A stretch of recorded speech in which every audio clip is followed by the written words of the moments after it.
आज की इस वीडियो में हम लोग पढ़ेंगे कि ई नॉट सेल को हम लोग कैसे कैलकुलेट करते हैं। ई नॉट सेल को हम लोग सेल पोटेंशियल भी कहते हैं। तो जो आपका ई नॉट सेल होता है, इसका फार्मूला होता है E not cell is equal to E naught R P of cathode minus E naught R P of anode.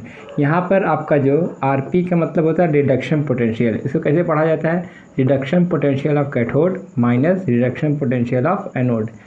और इसको दूसरी तरीके से हम लोग कैसे लिख सकते हैं? E naught M two plus two M. देखिए यहाँ पर m जो है +2 में है और ये m किस में है? 0 में। तो +2 से किस में कन्वर्ट हो रहा है? 0 में। मतलब चार्ज अगर घटेगा तो उसका होगा रिडक्शन, इसलिए इसको हम लोग बोलते हैं रिडक्शन पोटेंशियल ना। तो रिडक्शन पोटेंशियल आप ऐसे लिखिए या फिर कुछ इस तरीके से लिखिए, दोनों का मतलब एक ही होता है। तो ये किसका दिया है? Reduction potential of cathode minus reduction potential of anode. क्योंकि देखिए इसका भी क्या रिडक्शन हो रहा है, +2 से किस में जा रहा है? 0 में। तो ये भी आपका रिडक्शन पोटेंशियल है, ये भी आपका रिडक्शन पोटेंशियल है, लेकिन फ़र्क क्या है? ये आपका कैथोड का है माइनस ये आपका एनोड का रिडक्शन पोटेंशियल दिया है। आइए क्वेश्चन देखते हैं इस फार्मूले पे कैसे हम लोग कैलकुलेट करते हैं। तो क्वेश्चन में लिखा है कि calculate E not cell for the reaction. एक रिएक्शन दिया गया है, इस रिएक्शन के लिए हमें क्या लिखना है? E not cell. और कुछ डाटा दिया गया है, डाटा में क्या है लिखा है कि E naught Zn2 + 2 Zn is equals to -0.76। देखिए यहाँ पर जिंक जो है +2 में है, किस में कन्वर्ट हो रहा है? 0 में ना। +2 से 0 में जा रहा है, इसका मतलब जिंक क्या हो रहा है? रिड्यूस हो रहा है ना। तो यहाँ पे जो ई नॉट सेल क्या है, यहाँ पर आपका दिया है ई नॉट रिडक्शन पोटेंशियल। जैसे यहाँ पे देखिए ये आपका रिडक्शन पोटेंशियल था, सेम वही है। ये किसका है? जिंक का रिडक्शन पोटेंशियल दिया है, तो कितना होता है? -0.76 वोल्ट ये दिया है। यहाँ पे देखिए कॉपर 2+ से कॉपर में जा रहा है, यानी इसका भी क्या हो? रिडक्शन ना। तो इसका मतलब यहाँ पे दिया है कॉपर का रिडक्शन पोटेंशियल, तो इसका कितना दिया हुआ है? +0.34 वोल्ट ना। तो जिंक का रिडक्शन पोटेंशियल दिया है और किसका दिया है? कॉपर का। और क्या कह रहा है कि ई नॉट सेल कैलकुलेट करो। तो हम लोगों ने फार्मूला क्या पढ़ा है? Reduction potential of cathode minus reduction potential of anode. तो जिंक का भी रिडक्शन पोटेंशियल दिया है और कॉपर का भी रिडक्शन पोटेंशियल दिया हुआ है। अब हमें क्या पता लगाना है? हमें पता लगाना है इनमें से कौन सा कैथोड है कौन सा एनोड है। तो कैसे पता लगाएंगे? तो देखिए जिसका ई नॉट आर पी क्या हो? निगेटिव हो, जिसका रिडक्शन पोटेंशियल क्या हो? निगेटिव हो, वो आपका कहलाता है एनोड ना। और जिसका ई नॉट वैल्यू पॉजिटिव हो वो आपका क्या कहलाता है? कैथोड। यानी कि जो आपका जिंक है ये क्या है?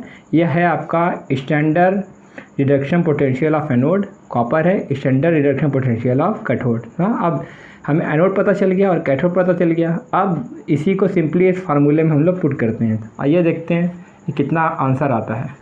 तो फार्मूला क्या था? Reduction potential of cathode minus reduction potential of anode. Cathode कौन है? कैथोड है आपका कॉपर। तो कैथोड का रिडक्शन पोटेंशियल कितना है? 0.34 वोल्ट। माइनस है, माइनस लगाइए। रिडक्शन पोटेंशियल ऑफ एनोड, यहाँ पर एनोड कौन है? जिंक वाला। जिंक का रिडक्शन पोटेंशियल कितना दिया है? -0.76।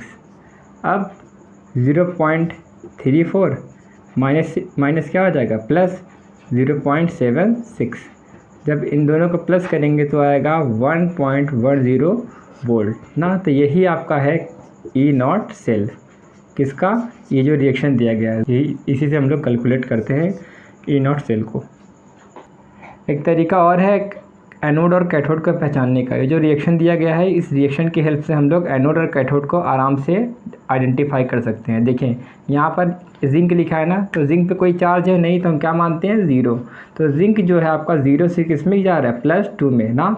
तो जिंक का यहाँ पर क्या हो रहा है? ऑक्सीडेशन। और जिसका ऑक्सीडेशन होता है वो क्या कहलाता है? एनोड। तो जिंक का यहाँ पर ऑक्सीडेशन हो रहा है, तो जिंक क्या है? एनोड। तो देख सकते हैं यहाँ जिंक किसकी तरफ बिहेव कर रहा है? एनोड की तरफ। और यहाँ पे Cu2+ से किस में जा रहा है? कॉपर में। तो कॉपर है, यहाँ पर चार्ज नहीं लिखा है तो हम 0 मान के चलते हैं। तो कॉपर +2 से किस में जा रहा है? 0 में। चार्ज जब रिड्यूस होता है तो उसका होता है रिडक्शन, और जिसका रिडक्शन होता है वो क्या कहलाता है? कैथोड। इसलिए कॉपर जो है आपका यहाँ पे क्या कहला रहा है? कैथोड। ये इस तरीके से आप कैथोड और एनोड को डिस्टिंग्विश कर सकते हैं। आइए एक और क्वेश्चन करते हैं। दूसरा क्वेश्चन है कि calculate E not cell for the given reaction. एक रिएक्शन दिया गया है, उसके लिए हमें ई नॉट सेल कैलकुलेट करना है। वो रिएक्शन क्या है? Zn प्लस Fe2+, दोनों रिएक्शन करके बना रहा है Zn2+ और Fe।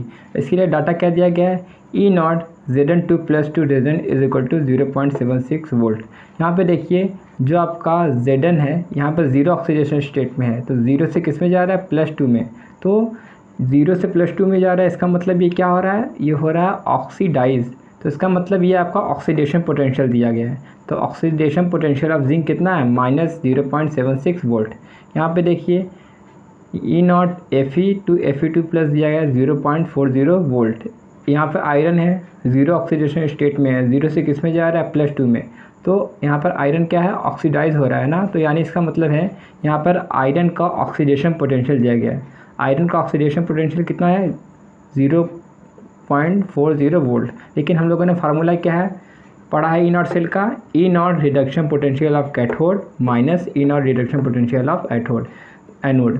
तो हमें क्या करना है, रिडक्शन पोटेंशियल फाइंड करना है। लेकिन दिया क्या है यहाँ पर, ऑक्सीडेशन पोटेंशियल जिंक का, ऑक्सीडेशन पोटेंशियल जिंक का। तो ऑक्सीडेशन पोटेंशियल दिया होगा, लेकिन हमें क्या फाइंड करना है, रिडक्शन पोटेंशियल। तो ऑक्सीडेशन पोटेंशियल से रिडक्शन पोटेंशियल कैसे फाइंड करते हैं, यहाँ पे देखिए रिलेशन है। अगर आपको ऑक्सीडेशन पोटेंशियल दिया गया है, उसका हमें क्या फाइंड करना होगा, रिडक्शन पोटेंशियल। तो जो भी ऑक्सीडेशन पोटेंशियल है उसका हमें नेगेटिव लेना है। यानी कि जिंक का अगर ऑक्सीडेशन पोटेंशियल 0.76 वोल्ट है तो इसका हम नेगेटिव लेना पड़ेगा। इसका नेगेटिव लेंगे तो क्या होगा, तो जिंक का रिडक्शन पोटेंशियल होगा -0.76 वोल्ट।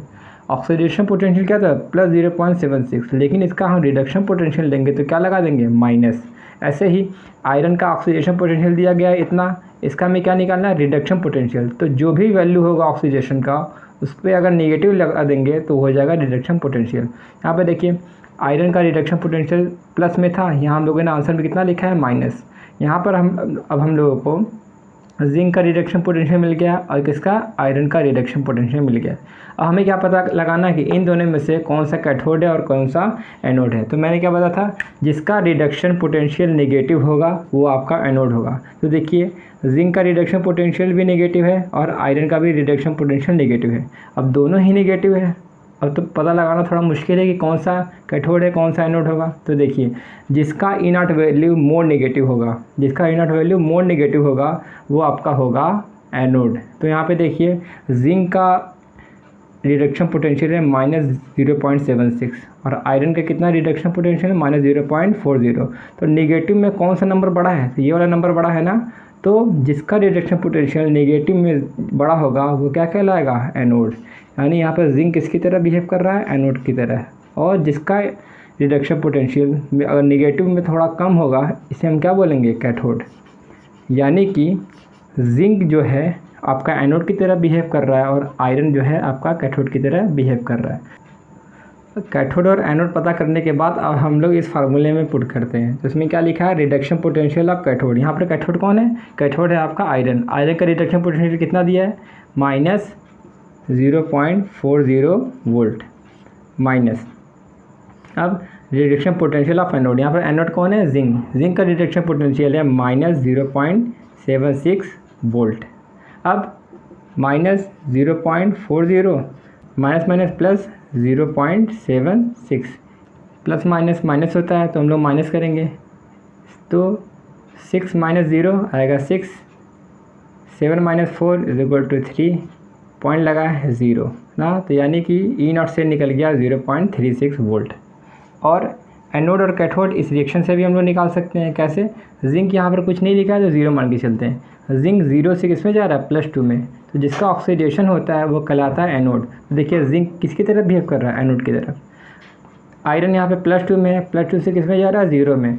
+2 से 0 में जाएगा तो उसका होता है रिडक्शन। जिसका रिडक्शन होता है वो क्या कहलाता है, कैथोड। तो यहाँ पर आयरन किसकी तरफ बिहेव कर रहा है, कैथोड की तरह।